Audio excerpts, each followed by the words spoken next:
Hi guys, welcome to alpha knowledge. ఈరోజు video నుంచి మనం హెచ్టిఎంఎల్ స్టార్ట్ చేద్దాం.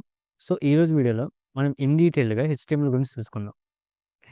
ఇంకా బ్రీఫ్గా చెప్పాలంటే HTML5 గురించి తెలుసుకుందాం. సో మనం హెచ్టిఎంఎల్ వాడే ముందు మనకి హెచ్టిఎంఎల్ అంటే ఏంటో తెలియాలి, అవునా కదా? So what is HTML? So HTML abbreviation వచ్చేసి హైపర్ టెక్స్ట్ మార్కప్ లాంగ్వేజ్ అనమాట. అంటే హెచ్టిఎంఎల్లో H stands for hyper, T stands for text, M stands for markup and L stands for language అనమాట. సో ఇది ఒక మార్కప్ లాంగ్వేజ్ అనమాట. ఎలా అయితే ఇప్పుడు C++, జావా, పైథాన్ అనేవి ప్రోగ్రామింగ్ లాంగ్వేజెస్, సో హెచ్టిఎంఎల్ అనేది ఒక మార్కప్ లాంగ్వేజ్ అనమాట. అసలు మార్కప్ లాంగ్వేజ్ అంటే ఏంటి? సో మార్కప్ లాంగ్వేజ్ అంటే it provides the structure and formatting అనమాట. Markup is nothing but structure and formatting. So HTML ఇచ్చేసి మనం మన వెబ్సైట్కి స్ట్రక్చర్ అండ్ ఫార్మాట్ని తీసుకురావుతున్నాం. వాట్ ఈజ్ హెచ్టిఎంఎల్ కంటిన్యూ చేస్తే నేను ఇక్కడ 2 ఎగ్జాంపుల్స్ తీసుకుని డెమాన్స్ట్రేట్ చేయడానికి. ఒకటి నార్మల్ టెక్స్ట్ అనమాట, ఇంకోటి ఆఫ్టర్ హెచ్టిఎంఎల్ అనమాట. సో ఇప్పుడు నార్మల్ టెక్స్ట్ చూద్దాం. నార్మల్ టెక్స్ట్లో నేను న్యూటన్ లాస్ రాశాను, 3 లాస్. ఎలా రాసా? దీనికి ఏం ఫార్మాట్ లేదు, సింటాక్స్ లేదు. చూడండి, ఫస్ట్ లా కంటిన్యూ అవ్వగానే ఇక్కడ ఫుల్ స్టాప్ పెట్టేసి నెక్స్ట్ సెకండ్లో కూడా ఇక్కడే కంటిన్యూ అయిపోయింది. అలానే థర్డ్లో కూడా దీనికి కంటిన్యూషన్ అయిపోయింది. సో దీనికి ప్రాపర్ స్ట్రక్చర్ ఫార్మాట్ అనేది ఏం లేదనమాట. అదే ఒకవేళ దీనికి నేను హెచ్టిఎంఎల్ అప్లై చేస్తే ఇది ఇంత స్ట్రక్చర్డ్గా మారిద్ది అనమాట. చూడండి, న్యూటన్ లాస్ అని చెప్పి నెక్స్ట్ లైన్లోకి వెళ్ళాం. ఇక్కడ ఫస్ట్లా బుల్లెట్స్ పాయింట్స్ యూస్ చేసి నీట్గా ఫస్ట్లా, సెకండ్లా, థర్డ్లా అని చెప్పి డిపెండ్ చేశాను అనమాట. అలానే ఇక్కడ సెకండ్లా, థర్డ్లా హైలైట్ చేశాను. మీరు కావాలంటే ఫస్ట్లా కూడా హైలైట్ చేసుకోవచ్చు, అలా అనమాట. సో ఇది చూడండి ఎంత రీడబుల్గా ఉంది, చదవడానికి చాలా ఈజీగా ఉంటుంది కదా ఇలా స్ట్రక్చర్గా ఉంటే. సో హెచ్టిఎంఎల్ యూస్ చేసి మనం ఈ స్ట్రక్చరింగ్ తేవచ్చు అనమాట. సో మీరు కావాలంటే ఏదైనా టెక్స్ట్ని ఇటాలిక్ చేయొచ్చు, బోల్డ్ చేయొచ్చు, అదంతా మనం హెచ్టిఎంఎల్తో చేయొచ్చు అనమాట. అదంతా నేను నెక్స్ట్ వీడియోస్లో చెప్తాను. సో హెచ్టిఎంఎల్ ఎలిమెంట్స్, అసలు ఈ హెచ్టిఎంఎల్ ఎలిమెంట్స్ అంటే ఏంటి? సో ఈ ఎలిమెంట్స్ అనేవి స్టాండర్డ్ ఎలిమెంట్స్ అనమాట, that our browser recognises. So మన బ్రౌజర్, మన వెబ్సైట్ అనేది ఎప్పుడు మన బ్రౌజర్లో రెండర్ అవుతుంది, అవునా కదా? ఆ బ్రౌజర్ కొన్ని స్టాండర్డ్ ఎలిమెంట్స్ని రికగ్నైజ్ చేసిద్ది అనమాట. అందులో మెయిన్ వచ్చేసి 3 అనమాట. ఈ 3లో ఫస్ట్ది పారాగ్రాఫ్. మనం మ్యాటర్ రాయడానికి పారాగ్రాఫ్ యూజ్ చేస్తాం. నెక్స్ట్ హెడ్డింగ్స్ పెట్టడానికి హెడ్డింగ్ ట్యాగ్ యూజ్ చేస్తాం. లాస్ట్ వచ్చేసి ఇమేజ్ అనమాట. మనం ఇమేజెస్ ఏమైనా డిస్ప్లే చేయడానికి ఇమేజ్ ట్యాగ్ యూజ్ చేస్తాం అనమాట. మనం అసలు ఈ ట్యాగ్స్ వాడి ఎలిమెంట్స్ని ఎలా క్రియేట్ చేయాలో చూద్దాం. సో హెచ్టిఎంఎల్ ట్యాగ్స్, అసలు ఈ ట్యాగ్ అంటే ఏంటి? ట్యాగ్ అంటే ఏం లేదనమాట. ఫర్ ఎగ్జాంపుల్ మీరు రైస్ కానీ ఏదైనా వాటర్ కానీ స్టోర్ చేయాలంటే మీకు ఎలా అయితే ఒక కంటైనర్ ఉండాలో, హెచ్టిఎంఎల్లో మనం కంటెంట్ స్టోర్ చేయాలంటే మనకి ఒక ట్యాగ్ ఉండాలన్నమాట.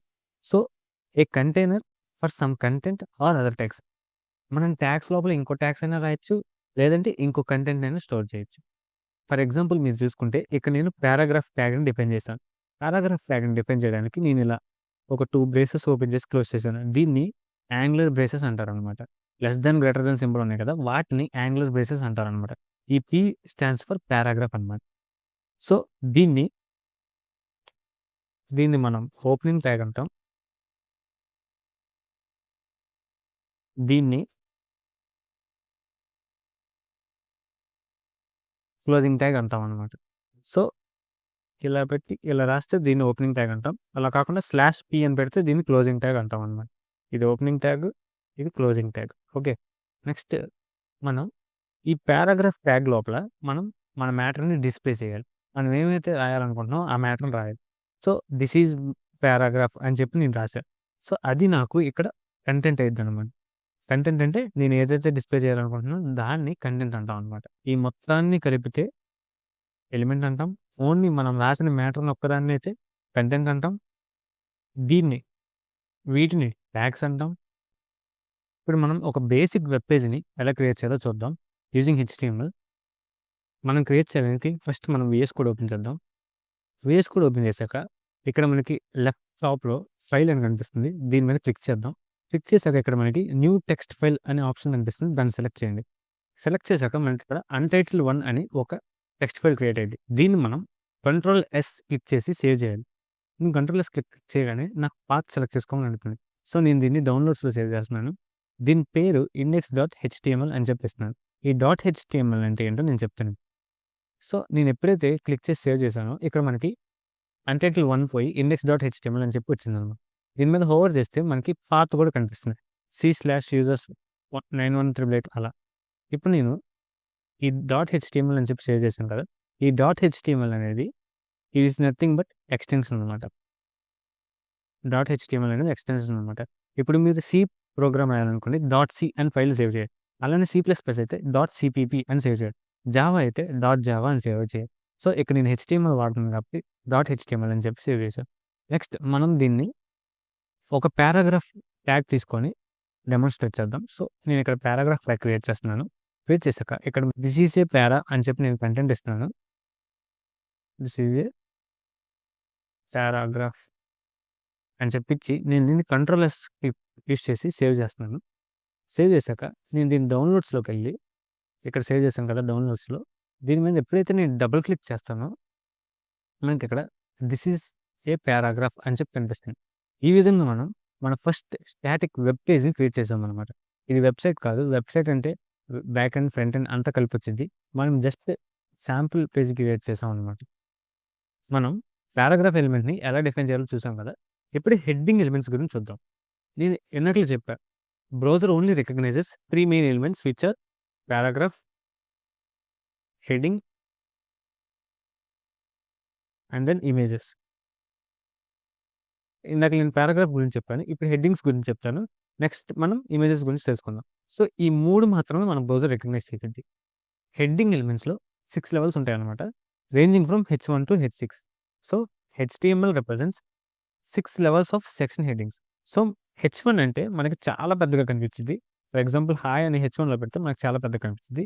H2లో పెడితే దానికన్నా కొంచెం చిన్నగా, H3 అయితే H2 కన్నా చిన్నగా, H4 అయితే H3 కన్నా చిన్నగా and so on the hierarchy goes అనమాట. So, H1 is the highest section level and H6 is the lowest అనమాట. So, H1 is greater than H2, is greater than H3, is greater than H4, is greater than H5, is greater than H6. So, మనం ఈ విధంగా రాసుకోవచ్చు అనమాట hierarchy. మనం ఇప్పుడు ఈ heading ఎలిమెంట్ని implement చేసి చూద్దాం. దానికి నేను నా VS కోడ్ ఓపెన్ చేస్తున్నాను. VS కోడ్ ఓపెన్ చేశాక ఇందాక మనం ఏదైతే index.html ఫైల్ క్రియేట్ చేశానో దాంట్లో నేను H1 ట్యాగ్ని డిఫైన్ చేస్తున్నాను. H1 అని చెప్పి దీంట్లో H1 హెడ్డింగ్ అని చెప్పిస్తున్నాను. అలానే సిమిలర్గా నేను నెక్స్ట్ H2 హెడ్డింగ్ అని పెట్టి H2లో H2 హెడ్డింగ్ అని చెప్పిస్తున్నాను. నెక్స్ట్ అలానే నెక్స్ట్ నేను H3 అని పెట్టి H3 హెడ్డింగ్ అని చెప్పిస్తున్నాను. ఇలా నేను H1 to H6 heading ఎలిమెంట్స్ని create చేసి నేను దాన్ని కంట్రోల్-S యూజ్ చేసి నా index.htmlలో సేవ్ చేస్తున్నాను. సేవ్ చేశాక నేను నా ఫైల్ మేనేజర్ ఓపెన్ చేసి డౌన్లోడ్స్లో index.html డబుల్ క్లిక్ చేసి ఓపెన్ చేస్తున్నాను. ఓపెన్ చేశాక ఇక్కడ మీరు చూడొచ్చు H1 heading, H2 heading, H3 heading, H4 heading, H5 heading, H6 heading. చూడండి, H1 అనేది అన్నిటికన్నా పెద్దగా ఉంది, H2 దానికన్నా కొంచెం చిన్నగా ఉంది, H3 దానికన్నా చిన్నగా ఉంది, H4 H3 కన్నా చిన్నగా ఉంది, H5 H4 కన్నా చాలా చిన్నగా ఉంది, H6 అన్నిటికన్నా చిన్నగా ఉంది. సో, ఈ విధంగా మనం హెడ్డింగ్ ఎలిమెంట్స్ని క్రియేట్ చేయొచ్చు అనమాట. ఇప్పటివరకు మనం heading tag and paragraph tag గురించి తెలుసుకున్నాం కదా. ఇప్పుడు మనం ఆ heading and paragraph tags use చేసి ఇక్కడ ఇచ్చిన ప్రాక్టీస్ క్వశ్చన్ని కంప్లీట్ చేద్దాం. ప్రాక్టీస్ క్వశ్చన్ ఏంటంటే recreate the given image using HTML tags. ఇక్కడ ఏదైతే ఇమేజ్ ఉందో మనం దాన్ని HTML ట్యాగ్స్ యూజ్ చేసి క్రియేట్ చేయాలన్నమాట. HTML ట్యాగ్స్ అంటే అన్ని యూజ్ చేయాల్సిన అవసరం లేదు. Only heading and paragraph tag ఈ రెండు యూజ్ చేసి మనకి ఇచ్చిన ఈ ప్రాక్టీస్ క్వశ్చన్ని సాల్వ్ చేద్దాం. నేను సాల్వ్ చేసే కన్నా ముందు మీరు ఒకసారి ఈ వీడియోని పాజ్ చేసి మీ అంతటా మీరు ట్రై చేయండి. తర్వాత నేను ఎగ్జిక్యూట్ చేస్తాను. నాతో పాటు మీరు కూడా ప్యారలల్గా ఎగ్జిక్యూట్ చేయండి. ఇప్పుడు దీన్ని ఎగ్జిక్యూట్ చేయడానికి నేను నా VS కోడ్ ఓపెన్ చేస్తున్నాను. ఓపెన్ చేశాక ఇక్కడ ఫస్ట్ ఏమైనా ఉంది, అవెంజర్స్ అని మెయిన్ హెడ్డింగ్ కనిపిస్తుంది. దానికి నేను H1 ట్యాగ్ యూజ్ చేస్తున్నాను. H1 ట్యాగ్లో అవెంజర్స్ అని చెప్పిస్తున్నాను. నెక్స్ట్ నాకు ఇక్కడ సబ్ హెడ్డింగ్ కనిపిస్తుంది. H2లో ఐరన్ మ్యాన్ అని చెప్పి సబ్ హెడ్డింగ్ కనిపిస్తుంది. నెక్స్ట్ కోడింగ్ కనిపిస్తుంది, ఒక చిన్న డిస్క్రిప్షన్ కనిపిస్తుంది. సో, దానికి నేను పారాగ్రాఫ్ ట్యాగ్ యూజ్ చేస్తున్నాను. పారాగ్రాఫ్ ట్యాగ్లో also known as Tony Shark, also goes by Tony Shark, also goes by the name Tony Shark అని చెప్పి ఇచ్చాను. ఇచ్చాక నెక్స్ట్ నాకు మళ్ళీ ఇంకో సబ్ హెడ్డింగ్ కనిపిస్తుంది. దాంట్లో ఏముంది, క్యాప్టెన్ అమెరికా. సో, నేను ఇక్కడ ఆ H2 క్యాప్టెన్ అమెరికా అనే సబ్ హెడ్డింగ్ కూడా పెట్టాను. ఇక్కడ మళ్ళీ నాకు దీనికి ఒక చిన్న డిస్క్రిప్షన్ ఉంది. ఏమనుంది, also goes by the name Steve Rogers. Next ఇంకోటి వచ్చేసి ఇంకో సబ్ హెడింగ్, అది కూడా H2నే, హల్క్ అని చెప్పి ఉంది. నెక్స్ట్ దాంట్లో పారాగ్రాఫ్ వచ్చేసి దానికి ఉన్న డిస్క్రిప్షన్ వచ్చేసి also goes by the name Bruce banner. So నేను ఈ విధంగా ఇచ్చిన కోడ్ మొత్తాన్ని రెప్లికేట్ చేశాను.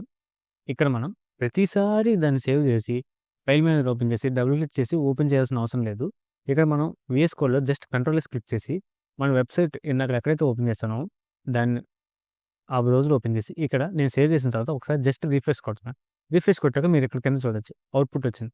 అవును కదా, నేను ఇందాక ఉన్న పాత కోడ్ని తీసేస్తున్నాను జస్ట్ ఫర్ మోర్ క్లారిటీ చేసి మళ్ళీ దీన్ని Ctrl+S కొట్టి సేవ్ చేస్తున్నాను.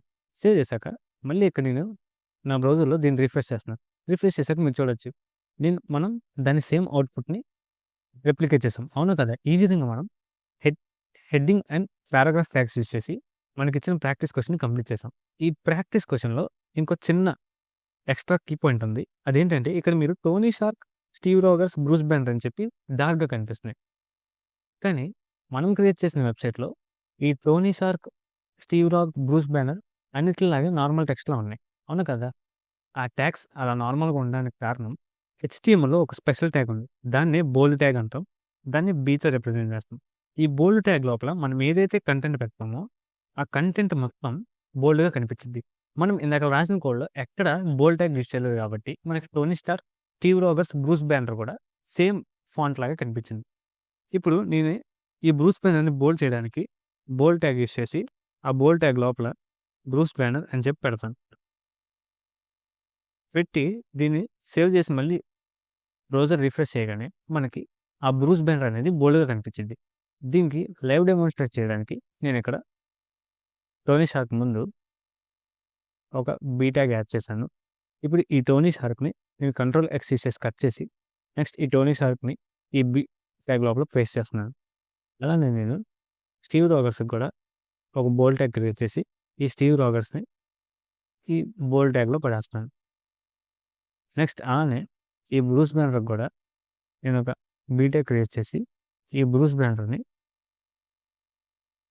ఈ బోల్డ్ ట్యాగ్లో పెట్టి ఇప్పుడు నేను దీన్ని Ctrl+S చేసి సేవ్ చేసి నా బ్రౌజర్లోకి వెళ్ళి జస్ట్ ఒకసారి చూడండి, ఈ Tony Shark, Steve Rogers, Bruce Banner అనేది నార్మల్ ఫాంట్లోనే ఉంది. ఇంకా నేను ఎప్పుడైతే ఇక్కడ రిఫ్రెష్ చేస్తానో ఇవి చూడండి బోల్డ్ ఫాంట్లోకి మారిపోయినాయి. ఈ విధంగా మనం heading, paragraph and bold tags use చేసి మనకి ఇచ్చిన ప్రాక్టీస్ క్వశ్చన్ని కంప్లీట్ చేసాం అనమాట. That's all for today's video. Next వీడియోలో మనం HTML tags and HTML attributes గురించి ఇంకా డీటెయిల్గా తెలుసుకుందాం. మీకు కనుక ఈ వీడియో నచ్చినట్టయితే వీడియోని లైక్ చేసి ఛానల్ సబ్స్క్రైబ్ చేయండి. అలానే మీ ఫ్రెండ్స్కి కూడా ఈ వీడియోని షేర్ చేయండి. Thank you.